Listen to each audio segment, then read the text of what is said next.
a movie that we are in the middle of selling right now called Americana. It ended up becoming this really robust package. And that was part of how we were able to raise the financing, because let's say we had only had Sydney and Paul attached, I don't think it would have been as undeniable. Give it to me. You. Shoot me.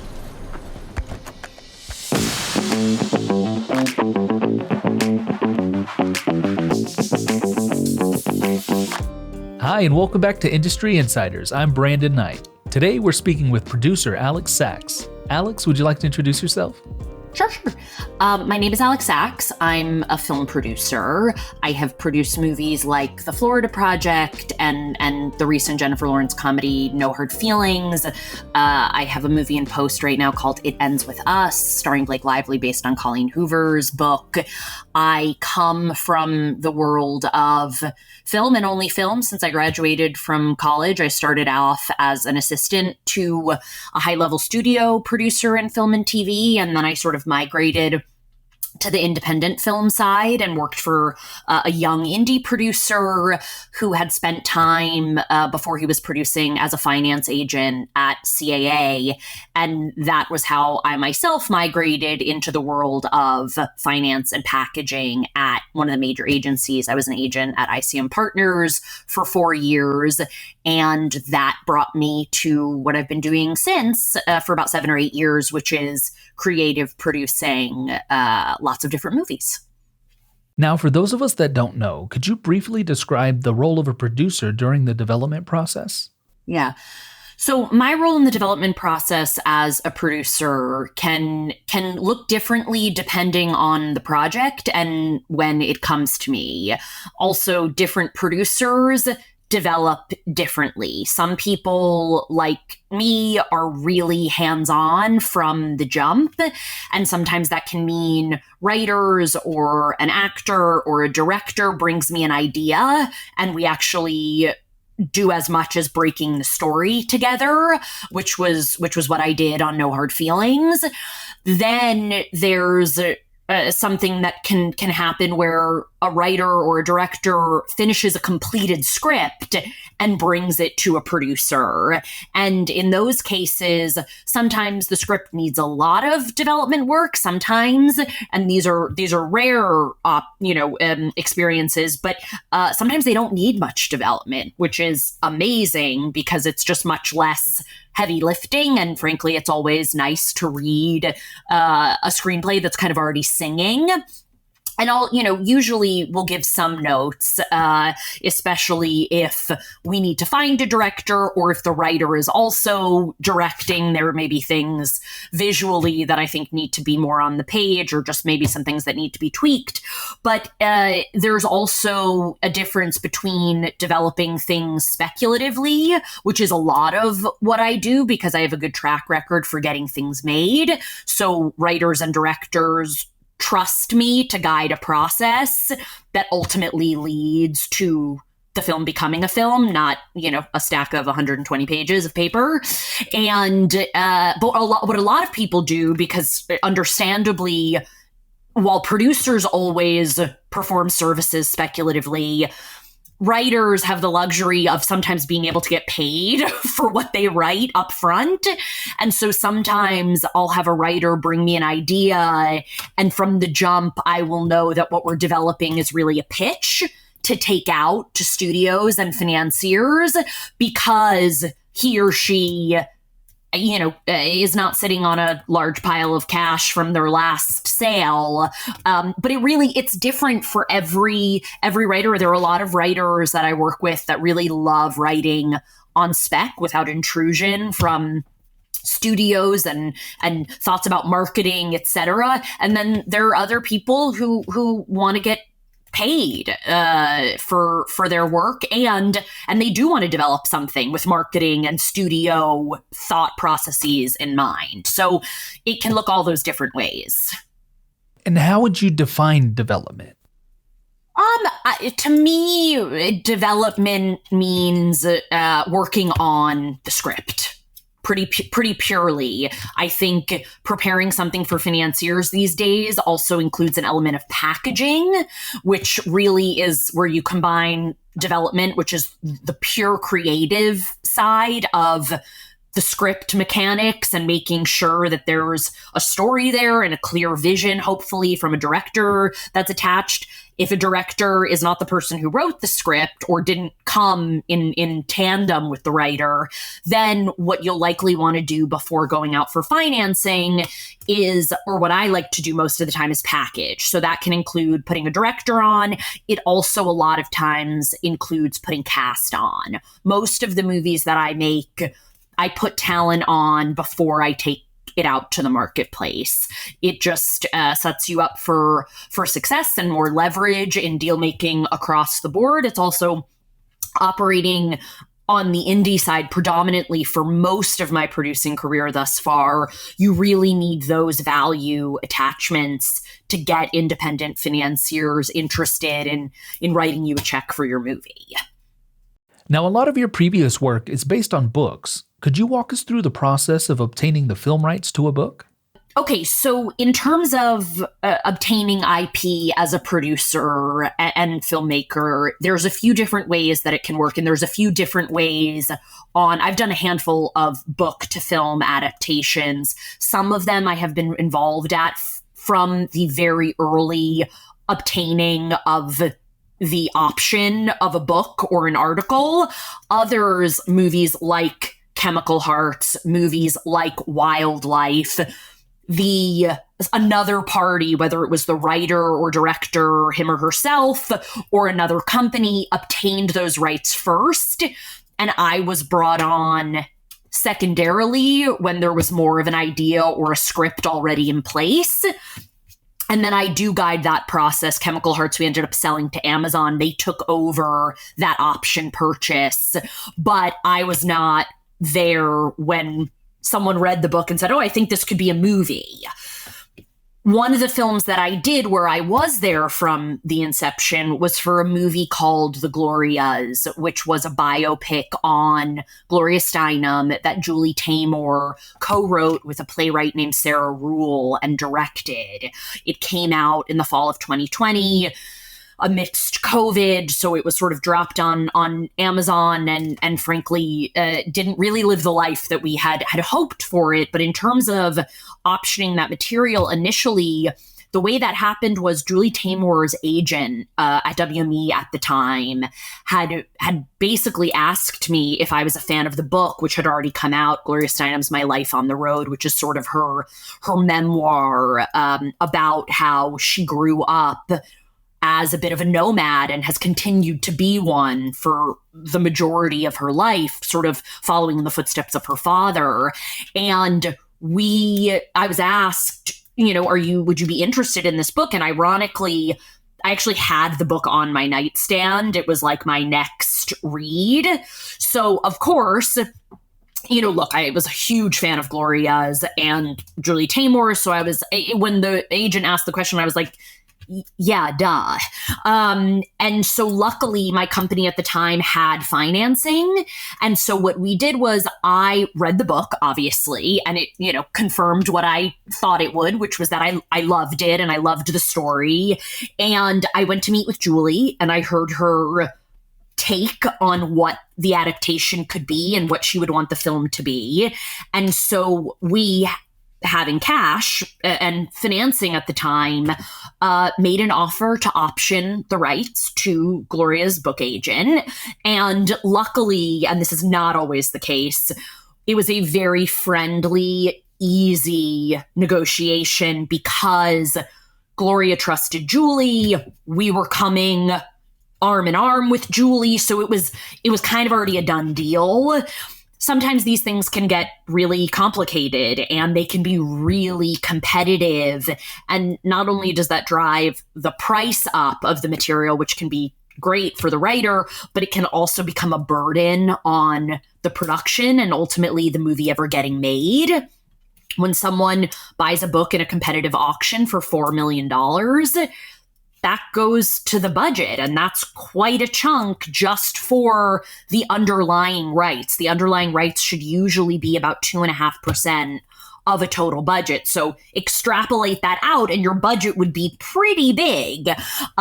Otherwise, it's a little off. And then unfortunately, you're just having to make the movie for a lesser production budget, which is probably not going to serve everyone. So anyway, it's a long-winded way of saying it can unfold in a million different ways, but it always has to do with identifying the material, going to the representative, and starting a negotiation. And expressing the creative comes into it too. Some authors are more interested than others in terms of like, I don't care, just get me as much money as I can get, or I want to understand the creative vision. I want this to be something that complements the book and the vision of the book that I wrote.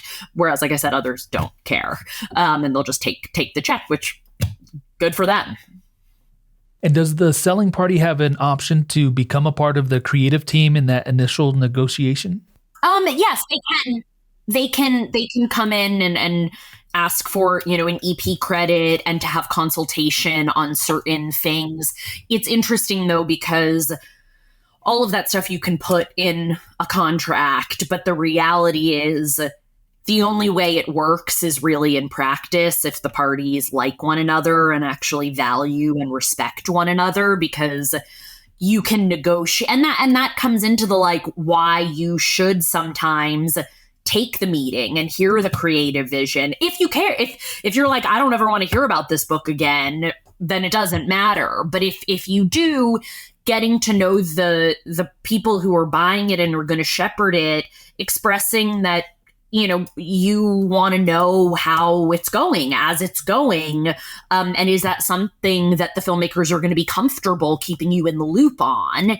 And just kind of expressing that outright, as opposed to being too scared to ask the question. It might scare people off. When there's a lot of bidders, you have the leverage to be able to be a little bit more upfront about those things. If only one producer has sought you out, and only one person wants to option it, then you don't have a lot of leverage. So it just depends on how much you want to be involved or how much you just want to try to make some more money and get a movie or TV show made.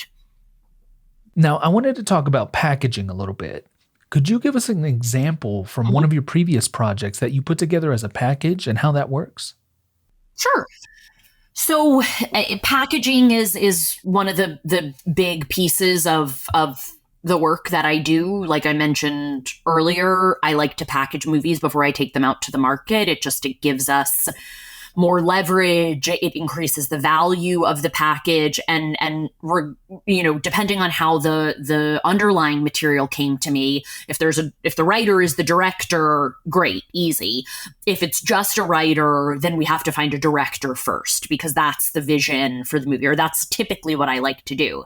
Sometimes you'll get a script that is just so obviously for a piece of talent that maybe you as a producer have a relationship with. If I got what I thought was the perfect script for Jennifer Lawrence, who I just worked with, I would send it to her before a director, because I know her personally. We have a relationship. I think I understand her taste, and then we could find the filmmaker together. But the norm is to find the filmmaker first, because that's whose vision needs to be really driving this process alongside the producers. But it's really the director's movie, if you will. So one example of a project that I can explain the packaging side of is a movie that we are in the middle of selling right now called Americana, that premiered at South by Southwest. It was written and directed by a very talented filmmaker named Tony Toast. It was his first movie, premiered to rave reviews coming out of South by. It's a very Coen Brothers, Altman-esque Western crime thriller, and it was an exceptional script, one of the best scripts I've ever read, especially at first pass. But because it's kind of a Western, which is usually what we call like domestic skewing, i.e. international doesn't quite understand it the same way. Those movies are always tough, like really tough in terms of raising the money. And it wasn't a movie, where four people are talking in a room that you can make for a really responsible budget number. We have had stunt sequences and car chases and all of these things that you need production resources to pull off at a more robust budget level. And so what I knew we had to do, it was a big ensemble. And we cast about 5 or 6 roles in the for the package before we ever took it out to financiers, and it took about a year. The cast ended up being Sydney Sweeney and Halsey and Simon Rex and Paul Walter Hauser and Eric Dane and Zahn McLarnon. So it ended up becoming this really robust package. And that was part of how we were able to raise the financing, because let's say we had only had Sydney and Paul attached, I don't think it would have been as undeniable. Whereas there are plenty of other movies I've put together where I attach one actor or maybe 2. And that's enough, whether it's because of it's an alchemy, right? If you're going to make a female-driven rom-com and you have Diane Keaton attached to star, somebody will buy it, it for a certain budget level, but it's kind of obvious. If I want to put, if I want to do a Western crime thriller that Diane Keaton stars in, I still have to surround her with people because that doesn't make any sense. And so, that's why all of these processes are so different. It's rare, but it also can happen where you don't attach any talent. It's just a director. For example, that's how my company came to produce the Florida Project. We didn't really care who was in it. We knew what Sean was thinking in terms of who he wanted to cast. But we had no expectation that there would be a level of actor. We committed to do the movie on Sean's vision alone. And that's rare because there are very few filmmakers like Sean who, frankly, you can, consistently trust to deliver quality films that are not only enjoyable, in my personal opinion, but sellable and have a place in the market. That's amazing. Thank you. Now, I wanted to see if you could possibly touch on film finance. Now, I know there's a lot to it, but maybe there's an example from one of your previous projects that could possibly give us a little insight. So there's several different types of terms that exist that categorize film finance and the different kinds of film finance, from equity to gap financing to bridge financing. And so I want to use an example of a movie that I did that had a couple different kinds of financing to explain. There's a movie that I did during COVID called Mac and Rita. I make a lot of movies with Diane Keaton. And so after making book club with her and Palms with her, we sort of had a model, if you will, of what the general budget size was and how to put these movies together, what our crew size needed to be, how to package it, etc. We were supposed to make this movie with one financier in 2020. In the spring. That obviously did not happen. And in that process, we also sort of learned that maybe the financier that we loved or thought we loved is not going to be the best partner. So in some ways, that was kind of a blessing in disguise. And what we figured out, because I actually went and learned how to make movies in a very, very low budget way as a direct result of COVID and just trying to minimize bodies on set.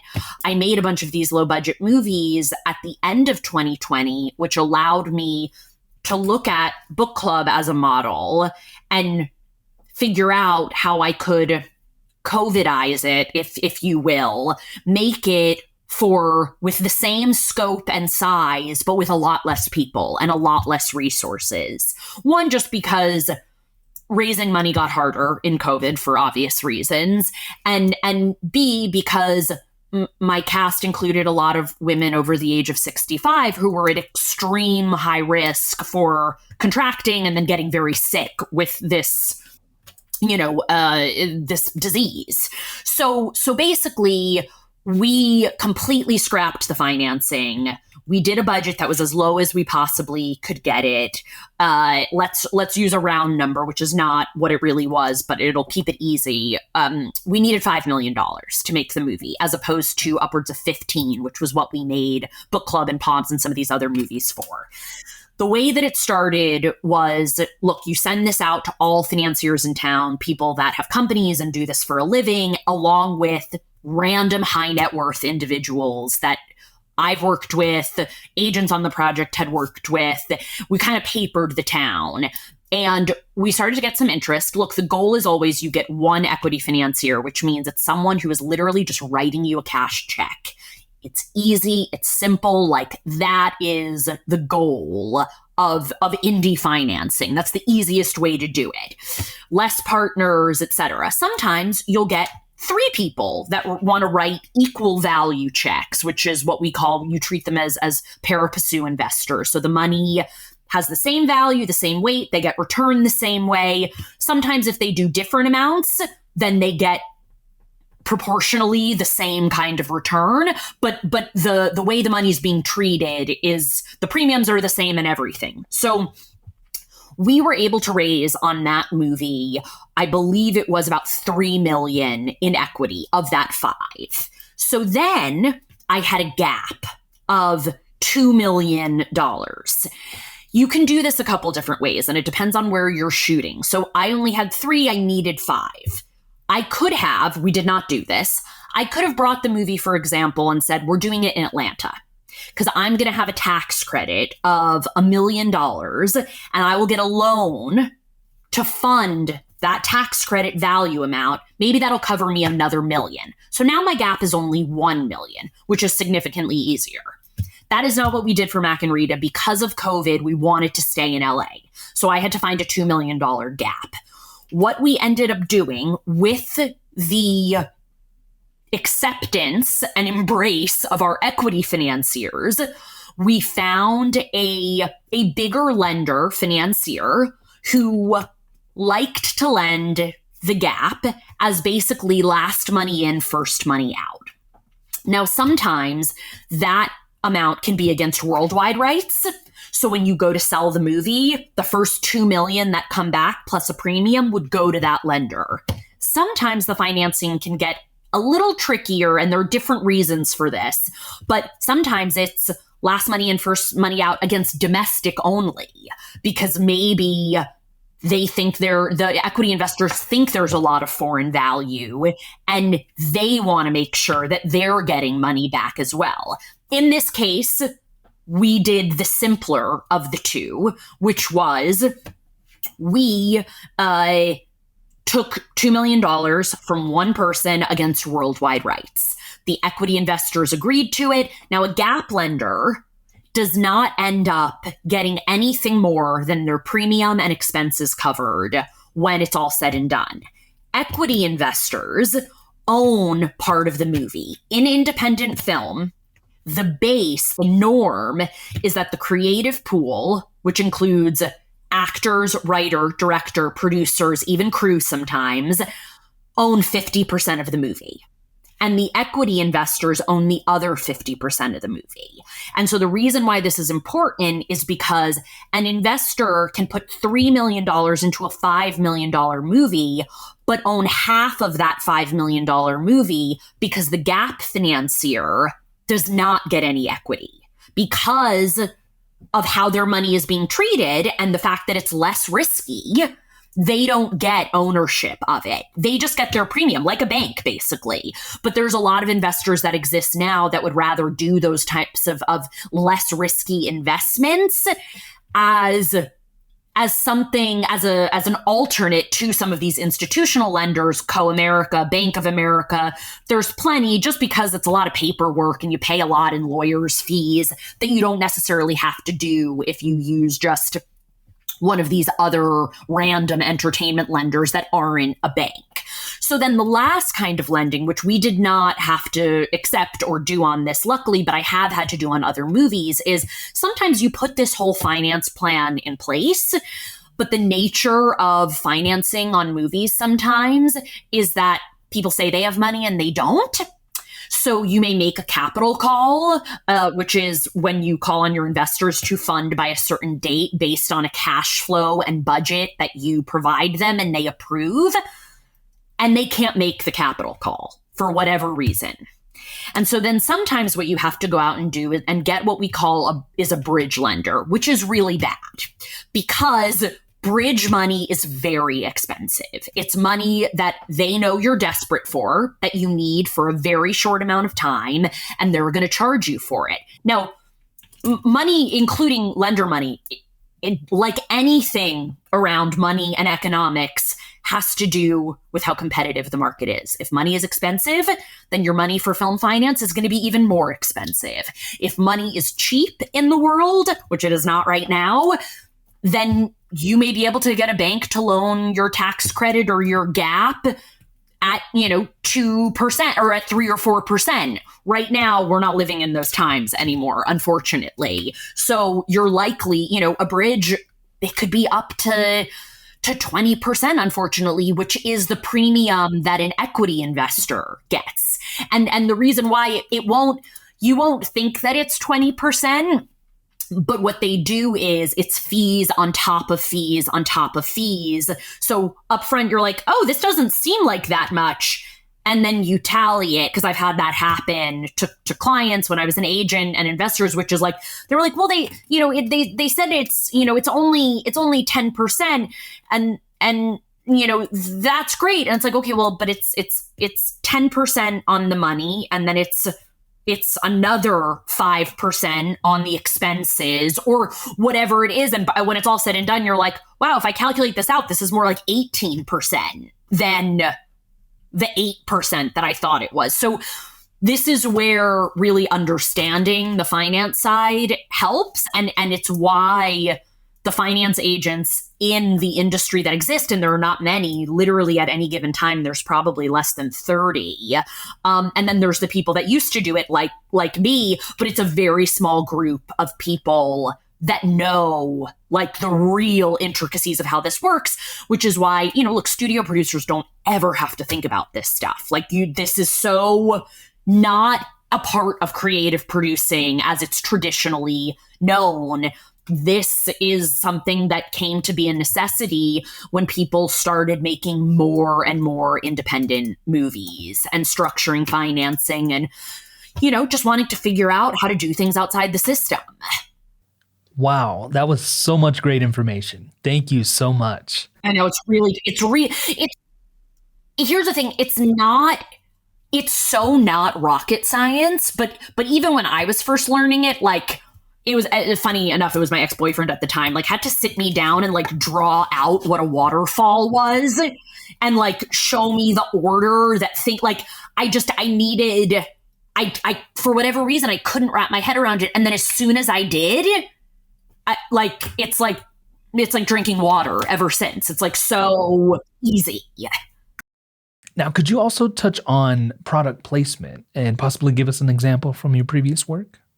Okay, so I've had a lot of different experiences with product placement on films. I actually think that there is a way of utilizing brand dollars and physical product in much more advantageous ways than we currently do in the business. I also think with announcements being made like Hoka is backing the release of the documentary 26.2, which was just released a month or so ago. I actually think brands are going to continue to infiltrate entertainment more and more as we are losing market share of general audiences. We need financial support from other industries that benefit from celebrities and content, etc. So I think we're going to continue doing more and more with brands. I have had to do that out of necessity on a handful of movies, because when you're doing low budget stuff, sometimes you can't afford to decorate every set the way you want, or you can't afford the locations that you want. So on a couple different examples, and look, sometimes you can tell in the movies what's product placement, and sometimes honestly you can't. And sometimes the movie, one movie I did in particular, the movie that I gave the finance example on, Mac and Rita, that movie was about an influencer. So it was actually so ripe for product placement because it was her job in the movie and she was going to sponsored events. So we had to make that movie in COVID. We made it for a lot less than I've made all my other Diane Keaton movies for. And part of how we did that was we used a product placement agency. There are a handful in the entertainment business. Sometimes they'll do it for a fee, or they just commission whatever the brands pay you to put their product or whatnot in the movie. So the company that we were using, I've done it both ways, was a commission based because we didn't want to pay them anything up front. We had no money. But what they were able to do, we also reached out to a ton of companies cold on our own. And I think because it was COVID, we got a much warmer response than we would have, because they were like, we'll give you product. We're not going to pay you, but we'll give it to you for the exposure. And so we got furniture companies and home decor companies to give us the bulk of our set deck for certain locations in the movie. We also got chain locations that were scripted in the movie. Again, this was a movie about influencers, so it worked. But we got Barnes and Noble and California Pizza Kitchen for free as free logo. So we had no location costs. They also were so large that there were areas we could hold crew that we didn't have to pay for. The day we did California Pizza Kitchen, they fed us all day. That was part of it, which was amazing.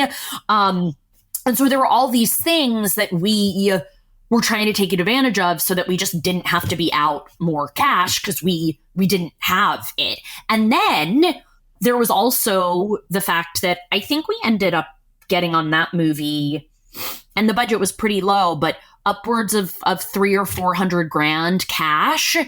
Now, granted, you can't use that cash on the movie because they don't pay it until the movie comes out.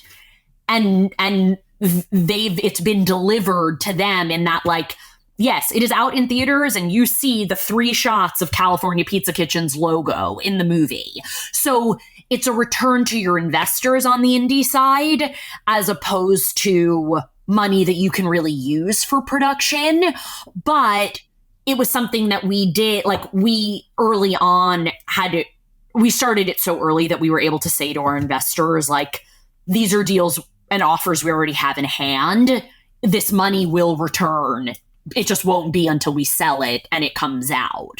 And that can be really helpful. It also, the reality is when you're making your first movie or your second movie, if it is really tiny, as it should be in a lot of ways, you could get a brand to cover a big chunk of what you need, which is, a lot better than having to go ask your friends and family to, empty their bank accounts.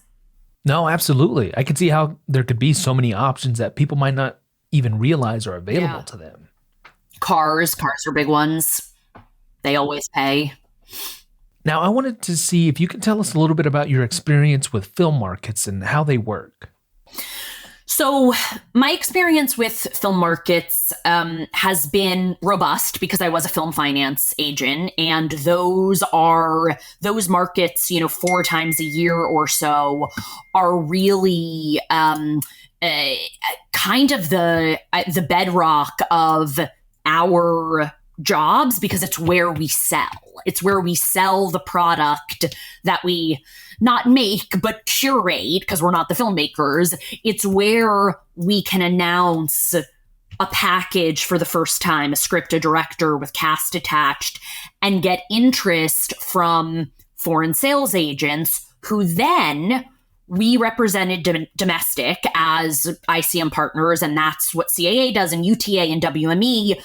And then you either use a market to announce a project with a foreign sales agent who is trying to pre-sell territories around the world. So basically what the big foreign sales agents and even smaller foreign sales agents do at these markets is they present a package or many packages. These foreign sales agents are in meetings literally from 7 a.m. until 10 o'clock at night on like 15-minute increments, meeting with like, think about the United States. We have even 7 or 8 companies in the AMPTP and then another 5 significant independent distributors. Imagine that for almost every country around the world. Not every single one, but we're talking upwards of 20 to 30 represented big territories. The foreign sales agents need to know all of the distributors in all of those countries. That is their business. So when I would try to pre-sell a movie to Focus or Searchlight or Paramount, there are those equivalents around the world, which is why when someone can make a worldwide offer or a multi-territory offer, like Sony can do that, Disney can do that, basically the major studios or Netflix, to sales agents, it's like, whew, like that's such a relief. It's like so much less work. We just have to deliver the movie to one entity, and then they, share it with everyone else. But unfortunately, that's not usually the case. If you're using AFM or Berlin Film Market or Cannes to raise money and do pre-sales on your movie, it's likely on a territory by territory basis. And then once those pre-sales are made, you come out of that festival and or market and you find a lender. It could be a bank like Co-America, or it could be another film fund, a non-institutional lender, to finance the paper, the pre-sales that were made. Usually you'll get about 80% of what a territory sold for. And then the bank gives you the cash that you can combine with your equity, if you have, hopefully you have some, to go make your movie. And so that takes, a market will happen, and then it's almost like you need to sell something at a market so that 3 to 4 months later, you could actually make the movie. So if you're pre-selling a movie at AFM, you're not making that movie most likely until the spring or summer, unless your financier has a boatload of cash at their disposal, which does happen. And they're just doing the pre-sales to give them some security that they're going to get money from somewhere, at least to cover part of the investment. So that's how the markets work for the major agencies and like the big packages and movies that you'll ultimately see in theaters, some not, or just premiere at the major festivals. There is a whole other side of AFM that frankly I'm not very familiar with because I came up on the more traditional industry agency side, which is that you can buy badges and passes and go to AFM and go around to all of these booths that these small sales agents and small international distributors from all over the world come. It's like a trade show. It's a big conference.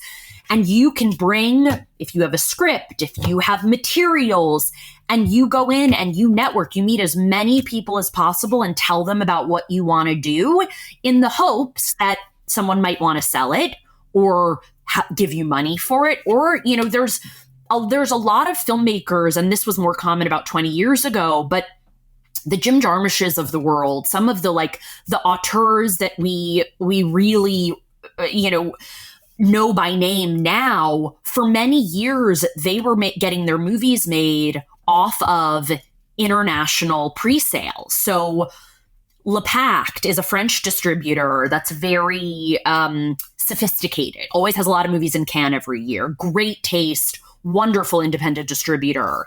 And filmmakers sometimes would go to a French distributor or a French distributor and an English distributor, and that would be enough money, just those 2 territories, to maybe fund the movie. And then everything else, once the movie is done, is upside. So there are filmmakers that work in the US that, don't really make films for the US. They're more, European sort of style filmmakers, and they'd rather get the money from there because the whole approach to filmmaking is so different. So, for example, if you have a story or a project that it takes place in Thailand. It might make sense to make it a co-pro and get a Taiwanese sales agent involved or distributor and really do something that is outside the box, not what people like I am normally doing, but it is a way to get your movies made. And I think when you're outside the core industry, you have to be creative like that. It's just a necessity. No, that's great. Thank you. Now, could you also tell us about your experience with bond companies? Are they prevalent? Are they necessary? So I've worked with bond companies many times before. I've also not worked with them many times. So it's sort of a healthy balance. Bond companies exist as completion guarantors for financiers. They are basically an extra insurance policy that they come in and oversee the execution of a project as soon as the first dollar is being sent. So they have to come on board before that when you're putting all the pieces together, because they will monitor on behalf of a financier every single step, especially the spending of any money on a film. They will need to approve and oversee the hiring of all department heads, all department budgets, obviously the final budget of the movie, and making sure that it aligns with the script and the schedule that you're presenting. They are, like I said, they are an additional insurance and completion guarantor. They're paid a percentage of the budget to render these services, and they guarantee, as a result, that the movie will be delivered to the financier on or before a certain date. And the reason why they exist, there's a few different reasons. A, it's a neutral party that can exist in between the financier and the creatives. They can be the bad guy when the financier doesn't want to. The other piece is that a lot of financiers don't really know how movies get made. They don't understand the mechanics of it. They're a high net worth individual. Sometimes these companies learn and grow, and then they realize the bond company is not necessary because they can oversee it. But whenever I have a new investor, especially if I'm not producing it, I always advise having a bond company on, because even sometimes when you have a bond company on, things can go awry, but they really shouldn't. That's why they're there. They are there to go to the production office once or twice in prep, meet with all the department heads, look at the budget, and be able to call the financier after and say, you're in good hands, things are going well. But also they go back to their boss and say, we're okay. I don't think this is going to be a runaway train. Because what happens is the deal that they do, they get paid a fee. They are on the hook for any overages or money that is being spent. Like they become the responsible party so that the financier remains protected. That's why they're getting paid a fee. Now, for someone who is as experienced as I am now, I like a lot of the bond company reps because they've become friends, but it's a lot of legwork and a lot of hand-holding and just extra conversations and phone calls and meetings that, like, if I cannot do, it just takes a lot of work off of my plate, honestly.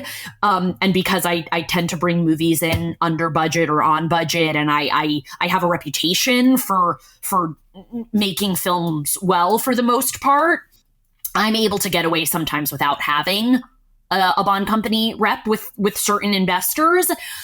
If you are using a lender, usually of any kind, they almost always require a bond company. A bank like Co-America will not write you a check for your foreign pre-sales unless FFI or media guarantors is bonding the film. So it can honestly feel like a big babysitter is hanging around watching your every move. But if you can remove the ego piece of it, they can be, some of the reps, an incredible resource to you as you're making a movie. We've had I've had movies where I've had to replace the first AD in the middle of shooting or the line producer in the middle of shooting.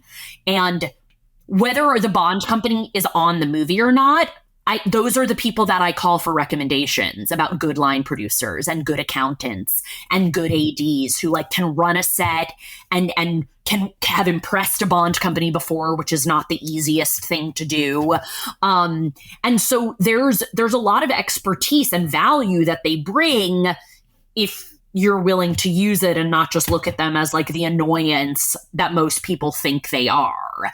But they serve a real purpose for inexperienced companies and investors. And in the independent space, they're a critical part of the output of all of these films, etc. So it's good to get to know how to work with them and use them.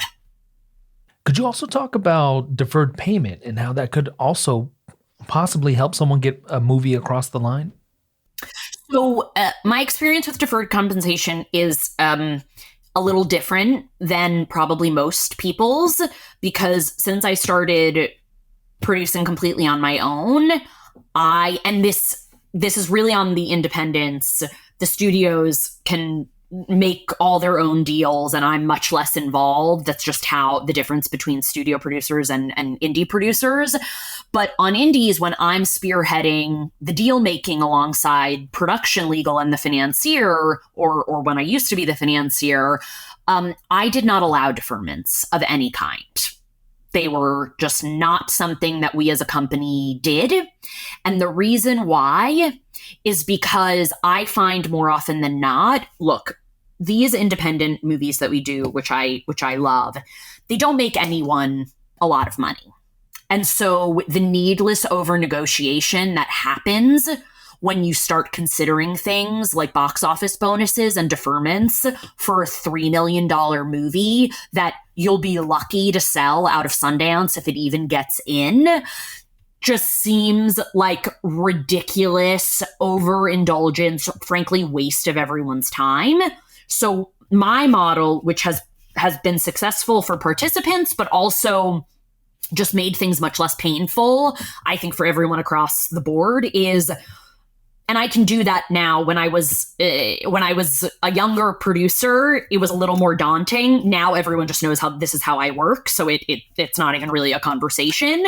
But from the first phone call, I explain that no one on the film is getting deferments.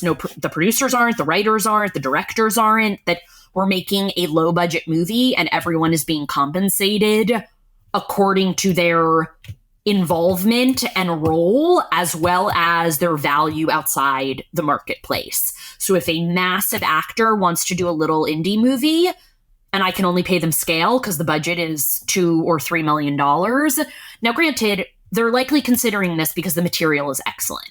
The reason why actors like Mel Gibson or Bruce Willis or Nick Cage are taking $3 million checks on $5 million budgeted indies is because the material is likely not good, and they are bringing so much value that the people financing it are going to be able to sell it off of their names alone, and the quality of the movie doesn't matter. Those are not the movies that I make.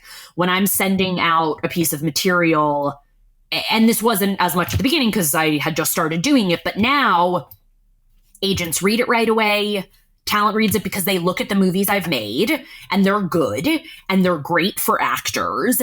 And so I'm able to have a conversation with them up front that says, we're not doing any deferments. But what that means is if we make the movie for $3 and we bring it to Sundance and we sell it for $10, after the sales fee and the recoupment and premium of our equity investor, we all get to split like $5.5 million based on our back end percentages. And look, 5.5, half goes to the financier. So, okay, so now you're down to 2.5 or 2.75. But an actor who has 10% of that, which would be 5 points, which they usually get more than that, will make $270,000, which is still not what their quote on a Marvel movie is. But for a $3 million indie, is actually quite good, honestly. And so it's really about, and that's where, sometimes the packaging of it all is like, you'll call an agent about an actor and they'll be like, yeah, they need a paycheck. Like they can't afford to do it. They can't afford to do your movie because we know you won't be able to pay them. Like they'll want to do it, but they got 3 kids in private school. So the timing's not good. And then they'll go do a massive TV series and 2 years later I can put them in a little indie movie. It's like, I find not everyone, there are a lot of bigger actors who are just like, yeah, I just want to get paid well for my work and spend time with my family otherwise. But then there are a lot of people who feel like they're artists and they really want to do more, I don't know, left of center, challenging, weird, interesting material. So they want to do, indies every now and again and kind of get down and dirty. There's something fun about that. So anyway, no deferments. I hate them. I think it complicates indies that are already complicated. So I just say no is what I say. I can see how it could really complicate things, especially for a small budget film. Yeah. Now, to wrap up, do you have any general rules of thumb or tips for up-and-coming filmmakers that you could relay? Yeah. I think my biggest advice for filmmakers and writers, especially nowadays, is, and this is really hard. This is hard, and it comes with age and experience to a certain extent, but you have to be able to honestly look yourself in the mirror. If your script is not getting made, or you keep getting the same note from different people, or even the same people, it can mean a couple different things. It can mean they're not the right people to make your movie with, and they don't get what you're trying to do. And instead of trying to squeeze a square peg into a round hole, you should move on, because the worst thing that I think any filmmaker or writer can do is make a movie with people that want to make a different movie than the one you want to make. And I think a lot of filmmakers would tell you that they've had bad experiences in that specific regard. But the other piece of what I mean by looking in the mirror is, if your script isn't getting made and you're not getting actors attached, and look, some of it might be because you don't have the access.